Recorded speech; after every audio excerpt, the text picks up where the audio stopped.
Imagine a weapon that costs less than a cup of coffee to fire. Not a missile, not a bullet. A beam of concentrated light that burns through steel at the speed of, well, light. Now imagine that same weapon mounted on the bow of an Arleigh Burke-class destroyer, engaging 4 inbound drones simultaneously and dropping every single one of them into the sea. Not in theory, not on paper. In a live counter-UAS demonstration off the Pacific coast in late 2025 aboard the USS Preble, I showed you how a $20,000 drone built from fiberglass and lawnmower parts can force a US Navy destroyer to fire a $4.3 million SM-6 interceptor just to stay in the fight. The math doesn't work, it has never worked, and the Pentagon knows it. In the Red Sea between 2024 and 2025, the US Navy defended against nearly 400 attack drones and missiles launched by Houthi forces. To stop them, American warships expended more than 200 Standard missiles, a mix of SM-2s at $2.1 million apiece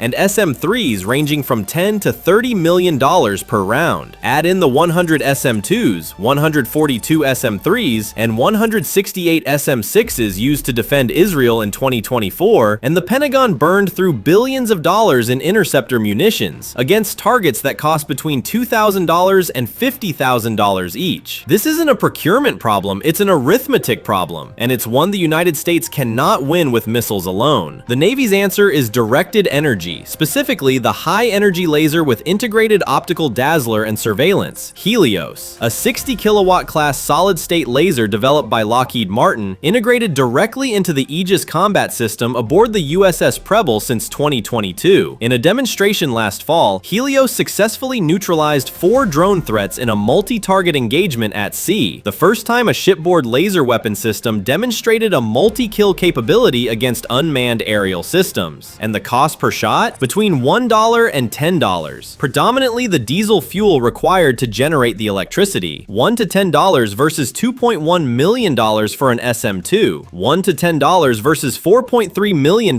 for an SM-6. This is the cost exchange inversion the Pentagon has been chasing for a decade. A warship's laser has functionally unlimited magazine depth. As long as the ship has power and cooling capacity, the beam keeps firing. No VLS cells to exhaust. No interceptors to reload. No supply chain bottleneck, just electricity. But here's what the defense contractors won't put in their earnings calls. HELIOS cost nearly $350 million over more than a decade to develop. Lockheed Martin's contract had a $1.1 billion ceiling, with options for up to 14 production units through 2027. Those options were never exercised. In May 2025, then acting Chief of Naval Operations Admiral James Kilby disclosed to Congress that HELIOS had only reached 1/3 of its intended power output during operational testing. The Navy's fiscal year 2026 budget subsequently zeroed out all R&D funding for the system. The fiscal year 2027 request contained $4.247 million, not for upgrades, not for procurement, but solely for sustainment. One ship, one laser, one program the Navy has effectively stopped investing in. Let me show you why this matters and what it reveals about the broader directed energy enterprise. HELIOS was supposed to be the proof of concept, the system that translated a decade of hard-won lessons from the 30 kilowatt laser weapon system deployed on the USS Ponce in 2014 and the 150 kilowatt laser weapon system demonstrator tested aboard the USS Portland through 2021 into an operationally useful weapon. It didn't deliver, power levels fluctuated, integration proved harder than expected, and while Lockheed executives insisted by late 2025 that the system had been operating at full power, the Navy's budget told a different story. This isn't a technology failure, it's an acquisition failure. The physics of directed energy work. The engineering of directed energy works. What doesn't work is the Pentagon's ability to field it at scale before the next drone swarm arrives. And the swarm is coming. Chinese military planners have studied the Red Sea engagements with the same intensity the Pentagon has. They've seen what $20,000 drones can do to a $2 billion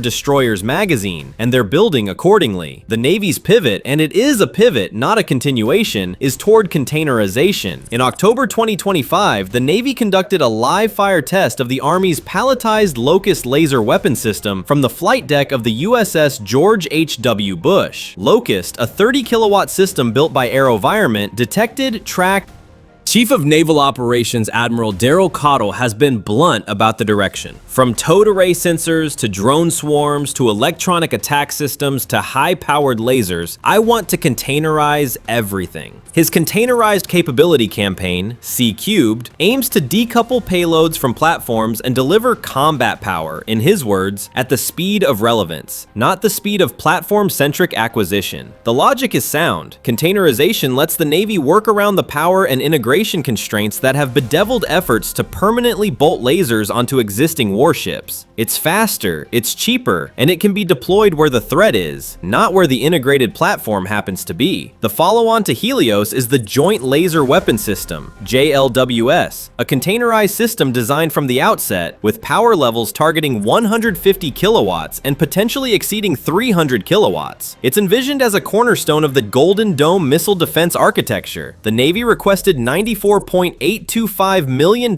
for directed energy programs in fiscal year 2027, up from $14.5 million, primarily to kickstart JLWS development. Total planned spending through 2031, approximately $676 million. But here's the strategic implication. The global naval laser race is accelerating whether the US is ready or not. The UK Ministry of Defense has committed to fielding its 50-kilowatt DragonFire laser aboard a Royal Navy Type 45 destroyer by 2027. China publicly showcased its LY-1 shipborne laser weapon at a military parade in Beijing in September 2025. Germany plans an operational shipboard laser by 2029. Japan's Kawasaki Heavy Industries has tested a 100-kilowatt directed energy system at sea. None of these programs have fully solved the fundamental integration challenges: power generation, thermal management, beam control through atmospheric turbulence, but they're all moving. The question isn't whether directed energy works. It does. The question is whether the United States can field it in sufficient numbers, at sufficient power levels, before the cost exchange math renders traditional interceptor-based air defense financially unsustainable. The Red Sea proved that a destroyer can exhaust its missile magazine against drones costing less than a single SM-2. HELIOS proved that a shipboard laser can kill multiple drones in a single engagement for less than the cost of a sandwich. LOCUST proved that containerized lasers can neutralize every drone they engage from a carrier flight deck. JLWS will prove whether the Navy can scale directed energy to counter not just drones, but cruise missiles. The arsenal of democracy isn't just about what you can build, it's about what you can afford to fire. And right now, the Pentagon is spending $4 million to stop a threat that costs $20,000, while a weapon that costs $10 to fire sits on a single destroyer, waiting for a program that may never scale. Type missiles or lasers in the comments. There's no right answer, but the math has one. This is DIB Dispatch, where billion-dollar projects meet battlefield reality.